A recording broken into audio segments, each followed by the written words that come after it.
Sustainability is at everybody's heart, and it is no secret to note that the industry, fashion, textile, and lifestyle industries actually strongly impact the world. Since 2000, the global garment production has almost doubled. So we have 100 million pieces, 100 million tons of garments are being produced these days. 2,000 or 2.7 liters of water are needed to produce one T-shirt, and 35% of the microplastics that end up in the environment come from the fashion industry, and 10% of global greenhouse gas emissions are caused by the fashion and footwear industry. There is a study by the Fashion Council Germany and Oxford Economics in 2019.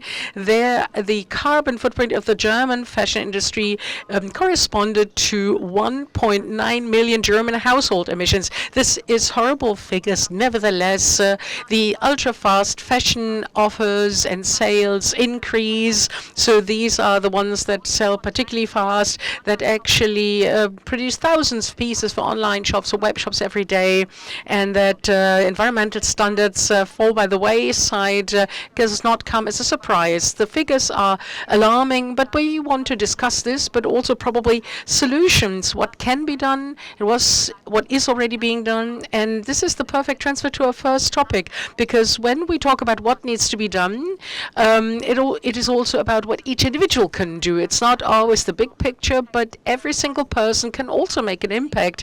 And over the next few days, we will actually deal with local and international at Neonet. This is very befitting for our first talk. We will talk about which local communities can play for the achievement of sustainable development goals. The COP, for instance, in Sharm-el-Sheik. These are, of course, moments where the world cries out and says, we want to achieve the sustainable development goals. But this is only a snapshot. Actually, everybody has to pull in the same direction with continuity to make things happen. And this starts with small things, broken down to each individual person. And local authorities there play a major role in achieving the sustainable development goals. Düsseldorf actually is admitted to Agenda 2030. It is a Fairtrade City, and it focuses on these guidelines. As a fashion location with a long tradition, there are many protagonists and players here who also are committed themselves. We want to talk to city representatives of institutes, but also with individual players. And I would like to ask the individual protagonists to join me on stage. Dr. Michael Rautakus, the Council of Economics, Digitalization, Human Resources and Organization of the state capital Düsseldorf. I don't know whether you actually have to hear yourselves. I have to repeat, and this is why I was a little insecure. I have never had a silent conference, and for me it is very strange because I can't see whether anybody's reacting to me. But it's all new to me, but I try to get accustomed to it. Then Heiko Wunder. I don't think I have to present him to you. Heiko, you are the initiator, owner, and manager of Wunderwerk, and you have a lot to talk about this topic. Well, how embarrassing. I should have called up the ladies first. Dr. Monika Haug. She is the managing director and CEO of Repair Rebels, and Burcu Gözet. I hope I pronounced your name correctly. Senior researcher at the Wuppertal Institute for Climate, Environment and Energy.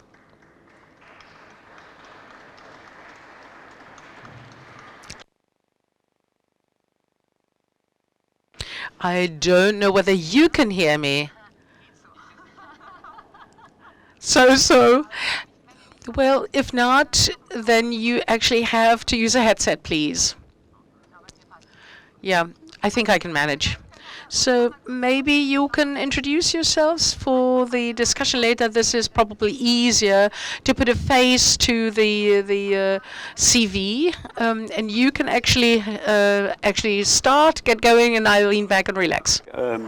Okay, hello everybody. I'm happy to see you all here on Neonet and Fashion Rooms. I am Working as a counselor for economics, digitization, human resources, and organization in the state capital of Düsseldorf. I have been in this position for about 1.5 years.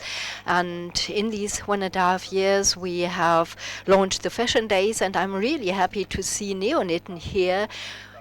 We are taking the next important step, not only to be the capital of fashion, but also to place a lot of emphasis on sustainability. I'm happy to be here, and I also am very happy about the warm welcome. So welcome to Düsseldorf from my point of view. Well, I'll actually continue Bursu Gützet of the Wuppertal Institute. So I've been in the circular economy department for 2 years here now. I look at the circular economy of raw materials, and one of my focus points is the fashion and textiles industry. And then this is my first unit, and I very much look forward to the next few days.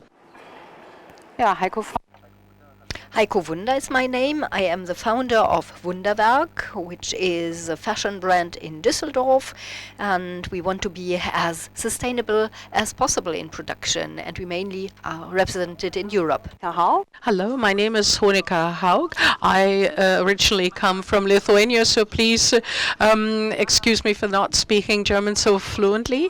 I am the founder of Repair Rebels. This is a platform for shoe and apparel reparations. Sustainability in the fashion sector has kept me busy for a long time. I actually wrote my PhD paper about it, analyzed processes in the fashion industry.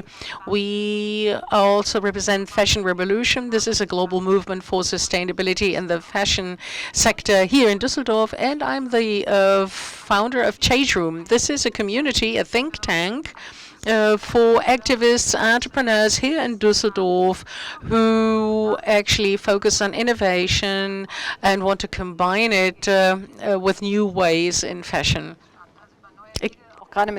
Exciting. So you will definitely talk about what the new ways that you embark on with your company Repair Rebels. Well, Düsseldorf is supporting the Agenda 2030 and Sustainable Development Goals. Could you tell us a little bit more what this means in terms of city and sustainability? Well, I've been in my office for 1.5 years, and I found that even before that time, lots of things were done in Düsseldorf. The Agenda 2030, we've been following it since 2016, and as at a very early stage as a city of Germany, we said we want to be the climate capital, and this means for us that in 2030 we already want to be CO2 neutral. This means 2 tons per capita, and we're growing. We have 650,000 citizens, so the emissions will slightly go up. But at the end of the day, we're doing a lot as a city to achieve this goal. You all know that local households, local budgets are under stress because of COVID and the Ukraine war. But it must also be said that what we've planned for climate protection, the 60 million euro, this is a special budget line, and it will be retained despite all of the difficulties and the checks and regarding public spending. But this alone is not enough. Basically, sustainability must be part and parcel of the administration of the city. So apart from due diligence reporting, we also have administrative principles established, and we said that sustainability is also a principle for our cities acting. And this is why in the area of sustainability, we have obtained an overview of what is being done in the individual units and departments to get the big picture. And this is why this local, global, international facet is what is so important for us. The global and the international responsibility must also be assumed by us as a city of Düsseldorf on the local level. And we've achieved a lot over the past few years, but we don't rest on our laurels. It's rather an incentive for us to be even better. So, as was said, fair trade town, fair trade, We do a lot already, but we say we don't rest on our laurels. We have to do even more, and it has to become natural. And this is, I learned that the fashion industry is the second dirtiest after crude oil, but you confirmed this, and Düsseldorf is a fashion city. You connected with the airport and with Düsseldorf, and with Neonit, we're setting a clear accent again. I can only agree to what you just said. It's really great that we now are here, not only because we are a fair trade capital, but because it sets signs. Heiko, probably you have difficulties hearing me, but let me ask you, you are born and bred here in Düsseldorf, and you are really deep in the fashion industry. You have your own label. What is your opinion? Do you also see that sustainability is now gaining ground, also for you, that as the city is now focusing on this topic, that this gives you more opportunities as well? Because in the beginning you said nothing much has happened. This is 2 years ago. So what is happening now? We'll have to talk about it. It is, of course, a big topic. The cities themselves do a lot. Düsseldorf is very much at the forefront, and this is why I'm so proud to be from Düsseldorf. But all cities are affected. It doesn't help if one city does it. All cities have to join forces, just as the fashion industry has. Sustainability has become very inflationary by now. There are many aspects that play a role here, and very often there's only one aspect that people focus on. I think all of us, we can move something. We had a panel this morning in Mönchengladbach involving model makers, stylists, and they said, what can we do? Everybody can do something. Actually, close the water top while you're brushing your teeth and using the right cosmetics. The city, the brand, but also end user actually have the power with what they're doing, with their acting. And you also said that we also have to take into account the overarching environment. We talk about what we can do locally, but we also have to see the greater picture.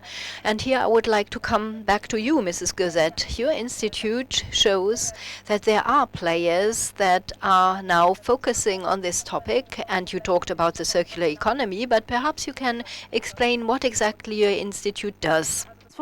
Yes, the Wuppertal Institute is a non-for-profit research institute. Our aim is to develop strategies and tools that allow a future that actually justly handles resources. So what should a good life look like that consumes less resources? It was established in 1991 and managed by Ulrich von Weizsäcker, and he centrally dealt with the question of what can a good life look like. And we're anchored with the Ministry of Economics for the state of North Rhine-Westphalia, and this of course characterizes our project structure. We have international, national projects and also local projects in North Rhine-Westphalia, where we try to make sure how we can support industry to push forward transformation. Oh, this is very exciting, but I have difficulties hearing you. Probably we have to change something about technology later on. But now let me come to you, Dr. Rauterkus, because you said everybody can do something, but you also have to see the economic background. Sustainability is great, but it also needs to be profitable. Is this possible for the city? Well, for a city like Düsseldorf with strong business community, despite all of the influences, I think we're very resilient, and therefore it is easier for Düsseldorf than for other local authorities. And you don't have to go far afield. Mönchengladbach was mentioned, and other cities. They have just been able to restore their budgets, and now they're hit by the Ukraine crisis. So there's some screws we have to set, we have to adjust to make fair trade, environment-friendly procurement are no longer just nice to have, but become a standard. And we have not achieved this stage yet because the old targets of profitability are still ranking high. there was more money available in the past in Düsseldorf and than today. But this is where we have to get back to, because otherwise it won't work. And I think that the current crisis as well, our crisis caused by the war in Ukraine, has shown it very clearly. Cities in North Rhine-Westphalia have set themselves an aim of saving 20% of energy. And this is unachievable in many cases, but in many cases it can be achieved if you really consistently focus on this goal. There's nothing good about this Ukraine war, don't get me wrong, but the activities as in the wake of this, saving energy. When I was a child, closing the water tap or switching off the light, we lost track of this. And I think it's good, regardless of we want to save 18, 20 or whatever percent of energy. I think it is very good that we started this, pushed this as local authorities. I think it's an important sign to raise awareness, because at the end of the day, we need to raise awareness. Yes, and here I would like to come to you, Monika, because you started Repair Rebels. Was this also your approach to say we have to inform people, we have to save resources? What was the reason? And perhaps you can also explain what you are doing, because it's so logical, it's so simple. It's something that our mothers and grandmothers did in the past, and we seem to forget this, repairing things, and you are now using local partners to revive this idea. And perhaps you can explain to us what made you do this, because it's not always profitable and it is a difficult way. Yes, it is a stony road, and we forgot about our skills over the past 20 years. Sustainability in the fashion industry has interested me for a long, long time, and I understood that the elephant in the room is excess consumption. We can produce it sustainably as we can, but if we dump so many things, and although it is sustainable apparel, then it is no longer a sustainable environment. And this is why I also tell young people it's okay if you buy fast fashion as long as you're prepared to wear it as long as possible. That's one thing that has kept me on my toes. The other thing is the local character. We have many craftspeople, not probably enough, but still have many craftspeople. Yeah, skilled trades, this is a big issue. Yeah, we have a shortage of craftsmen, but this would go too far now.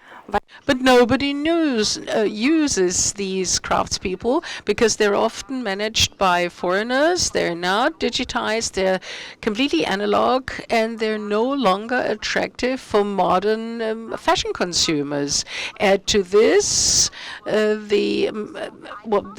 was the motivation for repairing fashion and making repair as exciting as buying new fashion. This is why we installed this online platform, and like you actually buy in a web shop, you can book apparel repairs. You can order pickup and delivery even. A nice driver will actually collect your stuff, and a week later she returns the repaired garments, and we even show who did it, because we want to remind people that fashion continues to be made by humans and is repaired by humans. The big issue we're encountering is, it may sound funny, but fashion repair is a luxury these days, because the prices in Germany, yeah, the repairs. It's more expensive than buying a new piece. Exactly, and this is why we refer to ourselves as repair rebels, and our customers are fashion rebels, because we say, great that you decided to opt for different avenues, because very often you have to admit repairs make no economic sense.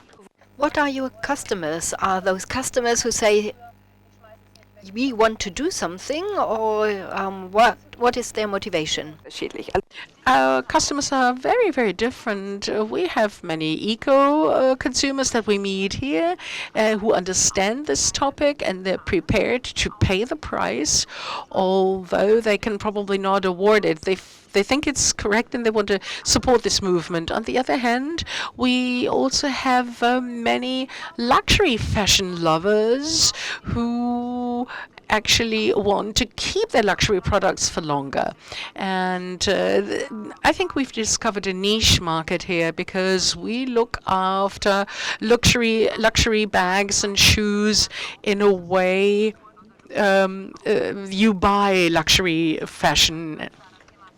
You just said fast fashion is something that is very popular, especially young people are used to buying at a low price. And Heiko, you also have a very sustainable product, and you also try to adjust the prices accordingly. You have to say it costs more, but you want to explain why this is the case.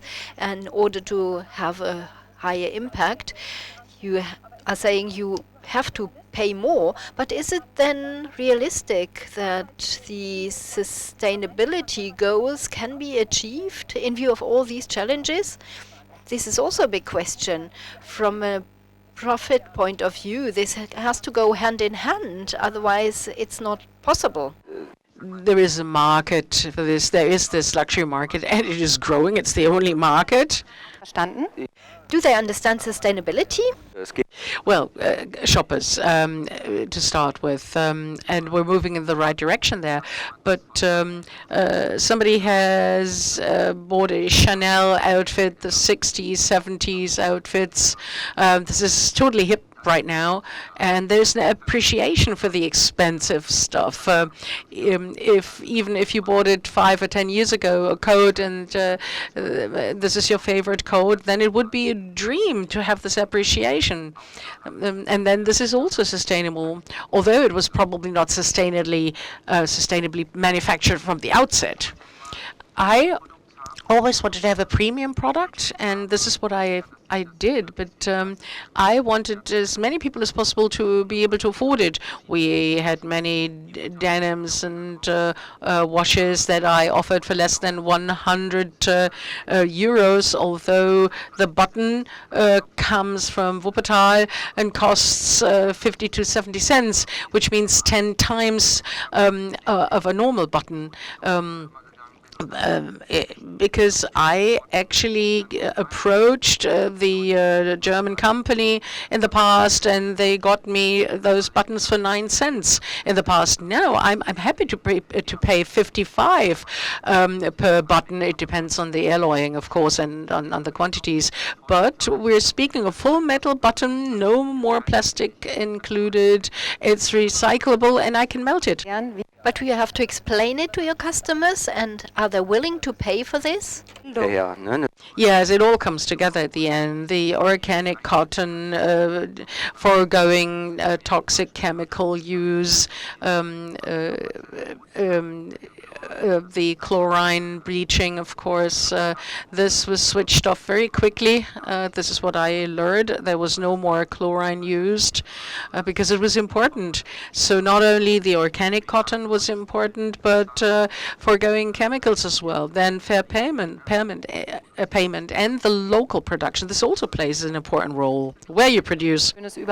This is a great move to the circular economy again. I would like to talk about the circular economy for a second. Where will I find the products that I used, and how can I make sure that they are recycled, that they are reused? In your institute, you also have a special approach on the circular economy, and you are saying away from the local aspect, you have to see Germany or beyond. Where are we in Germany regarding the circular economy? Maybe let me return to the Future Impulse. This is a series of publications by the Wuppertal Institute at regular intervals, dealing with central questions. And we published a Zukunftsimpuls on textiles because there's more and more data available that show the status quo of the textile industry, its environmental impact. And we also published it because we've perceived the momentum. There's the textile strategy published in March, and based on this, we actually drew up the Zukunftsimpuls.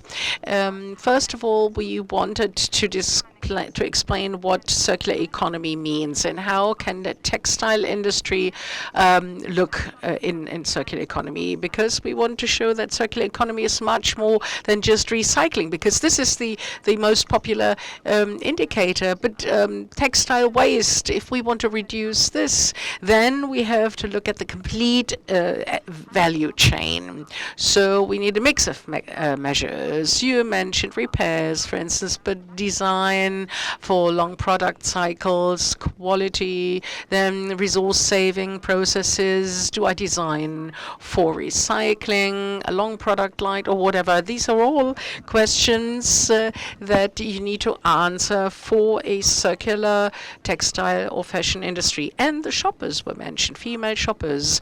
You have to raise awareness among them that textiles are no longer seen as a product that is simply disposed of. Statistics show that they're used more and more rarely. They actually are shelved in wardrobes, and the quality decreases. These are the many different factors.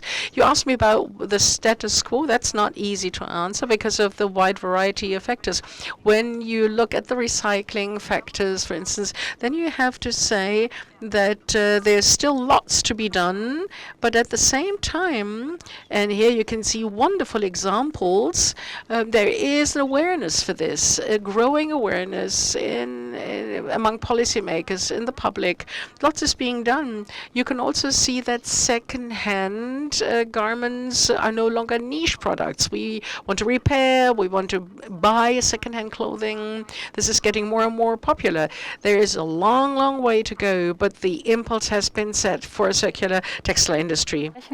And what does it now mean for the local community? The local community plays a central role because of all these measures need to start where textile waste is produced. We consume a lot here, and this is where the textile waste sourced can be used through repairs, for instance, and local communities can create incentives by positively communicating, promoting repair cafes or apparel exchange parties. There are many initiatives that you could think of. So to see the source for a mindset, change of mindset.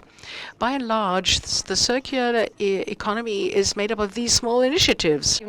Small initiatives, but here I would like to come back to Monika, but first ask you, small initiatives, does the city of Düsseldorf also support and fund small players? Say, we want to work to the benefit of a sustainable economy, we want to pursue sustainable ideas and targets. Do you support these players, and if so, how? Of course, we are involved and committed, but as a city, in legal terms, we cannot give company X some Y. It would be nice if we could do so. But what we can do is create the right setting, the framework, and we can do this in local communities because they are the drivers of change. I also look after digitization in my department. But change takes place in local communities, and this is also where mindsets are changed. So as a city of Düsseldorf, we are called upon to create the right framework. And this is why we are represented with young, sustainable companies, startups here at the trade fair. After this event, I will be introduced to them. I heard about them, but I haven't met them yet. Heiko, I can remember when I visited him, I had planned for 1 hour and we talked for 2 hours and we were still not done because this is such an exciting topic. Also the repair rebels. These are the different aspects you have to show. It's not only about foregoing something, it's about much more. And this is why you also have to provide a platform. At the Corneliusbrunnen, at the northern end of the Kö Avenue, the most prominent place, an upcycling label was established with dances to show how old apparel can be recombined, not repaired, but mixed and matched. So there are many approaches, and we have a clear focus on this. And I'm really happy that the fashion days that were newly created, 75 years of Igedo, we're a tradition-rich metropolis when it comes to fashion, but fashion and sustainability also means sending out new impulses time and again. And the fashion days were actually launched as a new brand during COVID as a new festival, which is held in parallel. In summer, it is, of course, more prominently featured because we then do it in the city center. And we also push that the frame conditions are visible, that people who come to the city center from other suburbs or from other cities, that they can really feel these impulses. We're working towards this, and this is what we can do as a city. And this is really important to me personally. This sounds great, yes, but now we also have two protagonists here on the panel who have to implement this. What do you wish? Do you feel this support given by the city, or do you have the impression that more would be possible, or do you have special wishes that you would like to address to the city? I'm taking notes already. Shall I kick off? It could take quite a while.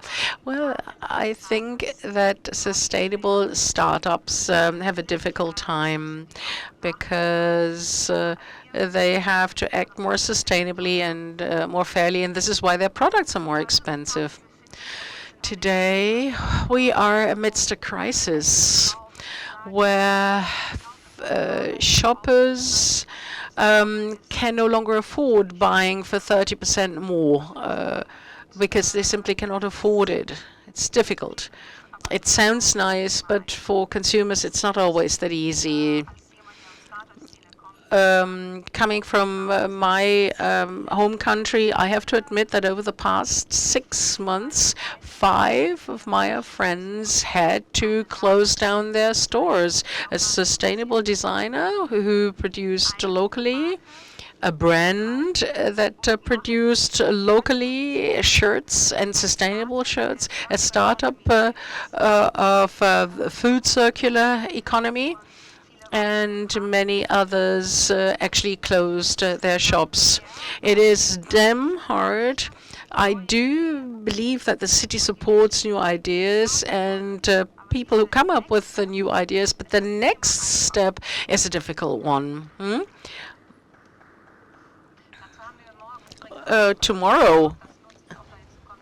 Tomorrow we'll have a talk, especially on this topic. There we will talk about how sustainable labels can survive, how realistic it is, and what we have to do in this respect. Yeah, because change needs time. A sustainable startup does not enter the market and actually gets 1,000 customers 6 months later. And the other issue is visibility, in fact, because we compete with major brands that have huge areas to promote. Why don't we say, okay, we'll give once a year for 1 month big billboards to startups and to sustainable startups, so that wherever you go downtown, oh, see, there's a new Düsseldorf-based startup XYZ, and they opt for sustainable approaches. I think this would be a very important support. And the other issue that I see, other cities have started doing this, and it is about repair again. They started with a repair bonus for electrical appliances. The city pays back money to people who have a fridge repaired for 100 euros. And the citizens will then get the 100 euros reimbursed. For those of you who are interested, there is a petition, Jeu per Bonus, and a shoemaker is asking that Germany should actually pay 50% of the repair costs for shoes, because repairing shoes is a luxury, and you really have to incentivize people to get involved in these activities. So This means the city also has to take new steps to motivate people. exactly, especially in the areas of repair where things are so difficult, because the repair workshops are dying out. But you also have to tell people what they should do. This is a problem. There are great ideas, but how do you inform the end consumer about it, and how can you create interfaces so that the end users have a trigger to do this? This is also a very important point. How can I bring people to this? How can I invite people to do this? And this sometimes is only possible based on money. Exactly. And when you look at the statistics, Greenpeace reports that almost 70% of all young German men never had a pair of shoes repaired in their lives.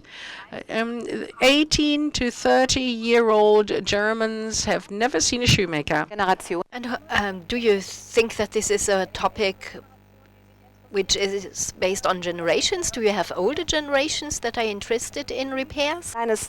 As a small digital startup, we're of course very well exposed on Instagram. Hi, repair limits. Can you repair my denim pants? And then we have to smile. Of course we can do that. Denim pants can be repaired. We often do this or find that for younger people, such a repair is a luxury. And this is why our major customers are 40 plus. Still, it's great to see that some young people are interested in this, so that you have people who are learning this approach now. But now I would like to move on. Now the city representative is here. What could you now wish for? Well, something is done, this is no question, but sometimes it's a little bit abstract. Everybody is working for themselves, but how can you create an interface? Well, startups are important topic, but I think it makes sense to support sustainability in general, because there are other areas that are being subsidized, because we also want to take the bigger companies there. I think it was important to show as a brand, a fashion brand, that it is possible to produce organic denim pants without making them look granola style.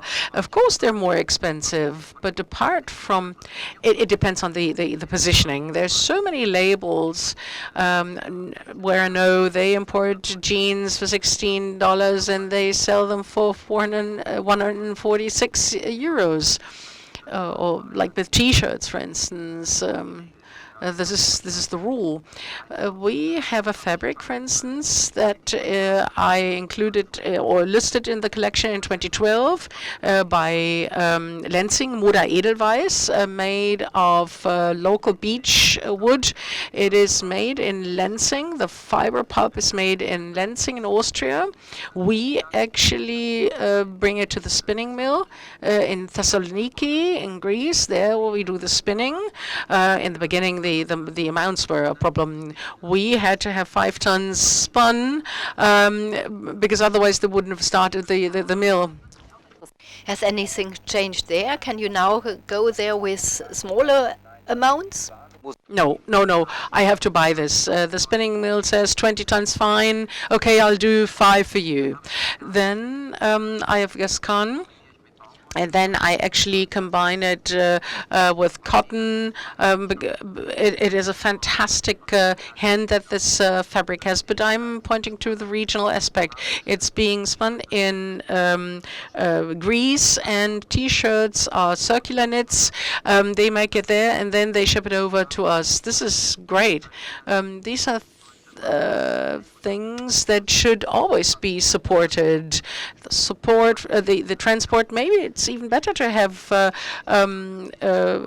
products produced further away. And some fruit or vegetable makes no sense to be cultivated in Germany. Prohibition, I don't like this too much. But end users, consumers, if they're informed, if we succeed in doing this, they have the power at the end of the day. And it has to do with marketing. Right now, everything is sustainable. At present, the Verbraucherzentralen even help us, so we get some tailwinds. And some say, well, there are three aspects that should be considered at the same time. Chemistry, and at times we even pay for that. But three aspects have to be covered or complied with, to be precise. This is what they say. And this not only affects Düsseldorf, it should be understood by all policymakers. And this can be the important decision. When you're a role model in the food industry, this is very clear to see. It's everywhere. It's omnipresent. And that's a good sign. And this means, yes, you have to give some impetus. You have to give people the possibility to produce in such a way to really deal with the sustainability idea. Well, we almost reached the end of our discussion, but is sustainable economy really realistic, and where does sustainability start? It's such a very topic. Yes, you need the city, you need regulations, you need people like you who say, we are very committed, we want to do this, this is our wish. And then you also need people who inform people. But how realistic is sustainability in the economy, and how real is sustainability? This is the final question to all of you, because everybody has a different view, a different perspective. Perhaps you would like to start, Monica. How realistic and we possible? How feasible is it? We're optimistic, of course. We have reached a point, I think, where many things have started changing. There's war waging in Europe, and this makes many people ponder. And you can see now that people prefer buying locally, and they appreciate made in Germany, made in France, or somewhere in the neighborhood. But the repair theme, some customers said, well, when I watch TV, then I don't like shopping. And I think repair can also be a sign of solidarity. So let's repair our stuff and show the world that we're joining in, and that we want to repair the world, make it a better place. So this is the local approach again. Everyone can do something about it. Sustainability starts, and it does not end with fashion. It is linked to much more than this. And at the end, sustainability in our relations, how we treat each other, that we want to build long-term relations. I'm optimistic. I think that we will see plenty of change, but it'll take a few years. Vielleicht nochmal. Heiko, what about you? 100%. Well, 100% is impossible. We're buying fashion that we like, although we don't like it. I think this is also important. Ja, auch schlimm, wenn das. But this is what we want, because it's also part of our world. And we're breathing. Then respect for nature, planet, people is important, we say, and that we don't pollute nature, that we don't use plastics, for instance, plastics that do not biodegrade. We can't not just point at things and people with our finger. You also have to feel okay. Fashion has to do with movement, with motion, and I think it's good to have things that at times you probably don't need, because when you look into your wardrobe, you don't need anything.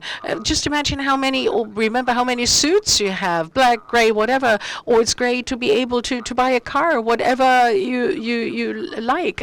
If you want to show off with it, that's bad, but Gedanke.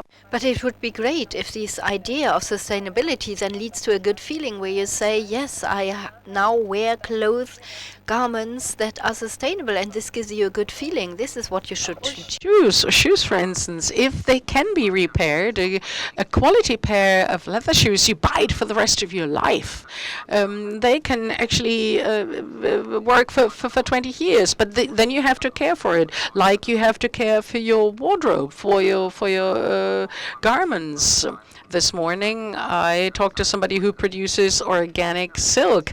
The younger generation actually wants to iron it, yeah, like at the same temperature like cotton, and then they're really surprised that it comes apart. The silk is as such, the fiber as such is 3 times as hard as stainless steel, but it's a protein fiber, and you destroy it with heat.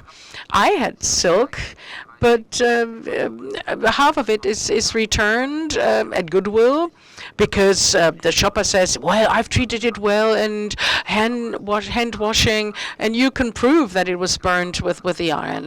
That's a conflict. Werden, ne? So this needs to be better communicated, but now the time is running up. Perhaps over to you. I can be very brief because I can follow on from what he said.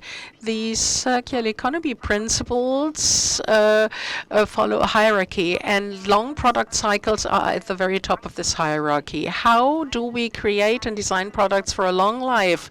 By offering repairs, for instance, creating incentives, but also buying products that we can identify with.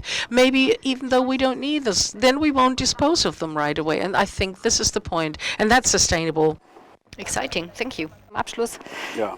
And finally, over to you. Now we complained so much to you. All das, was I have 22 seconds left. Well, I could actually speak about our startup ecosystem for half an hour, and the climate pact with business and many other things that you said. Our climate savings book with vouchers issued by the city for repairs. This all exists, but we probably have to promote it a little better.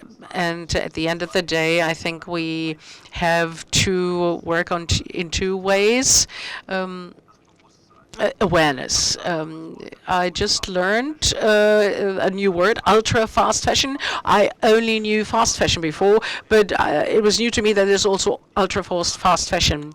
I think the fashion industry has a huge opportunity there, big chance.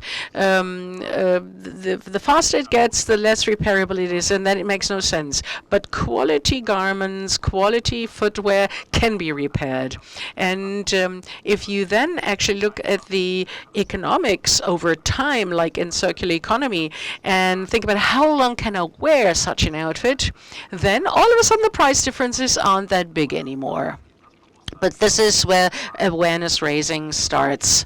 It is therefore important to have Neonyt to send out the signal that this, for Düsseldorf as the city, or for Düsseldorf citizens, or as exhibitors at Düsseldorf, this is of central importance, that we really want to send out the signal. Of course, after this trade show, not every Düsseldorf citizen will rethink their approach, but this is just the first start. I hope that Neonyt will actually take place again next year again. I'm very optimistic seeing the high turnout. It's a long-term process, and we have to stay on the wall, because quality, sustainability, this all goes hand in hand, and then we're on the right track to make sure that sooner or later ultra-fast fashion will no longer be of any importance. This is the no word of the year. Also, das ist Okay, thank you very much. I think this was a perfect conclusion for this discussion. We saw that a lot can be done at a local level. We just have to go outside, inform people, and Neonit, as you said, is, of course, good to do this. We have many people from Düsseldorf here, but also people from outside. Here you can get information.